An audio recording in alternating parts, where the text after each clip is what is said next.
High guys, welcome back to my YouTube channel. কি খবৰ আপোনালোকৰ? আশা কৰোঁ সকলোৱে ভালে আছে।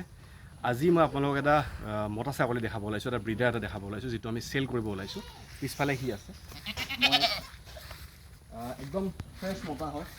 তাৰ মোটামুটি এবছৰ বয়স হৈছে আৰু এইজনী তাৰ মাকজনী হয়। তাইৰ লগত আমি এয়াই কৰাইছিলোঁ, বেজি দিছিলোঁ, বিটেলৰ এয়াই কৰাইছিলোঁ। তাৰপিছত এইটো পোৱালি হৈছে। কাৰোবাক যদি ব্ৰিডাৰ লাগে তেতিয়াহ'লে খুব ধুনীয়া এটা এগ্ৰেছিভ ব্ৰিডাৰ এটা হ'ব। সি অলৰেডি ব্ৰিডিং কৰিব পৰা ৰেডি আছে। ছাগলীটো মই চেল কৰিম, সেইকাৰণে মই দেখাইছোঁ। আমি এইফালে লৈ ভালকৈ দেখুৱাওঁ তাক।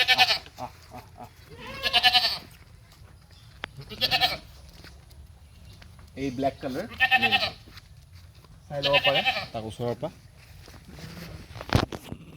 কোৱালিটি খুব ধুনীয়া,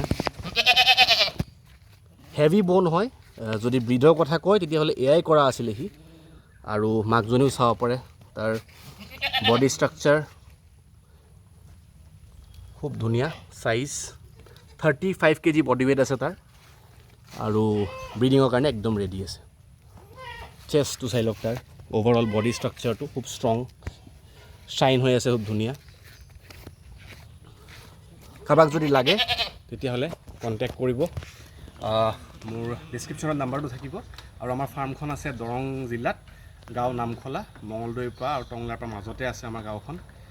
নামখলা, দৰং ডিষ্ট্ৰিক্ট। আৰু কণ্টেক্ট নাম্বাৰটো দিয়া থাকিব। আৰু আপোনালোকে ছাগলীটো ভাল পাইছে, যদি কাৰোবাক লাগে যোগাযোগ কৰিব। ধন্যবাদ।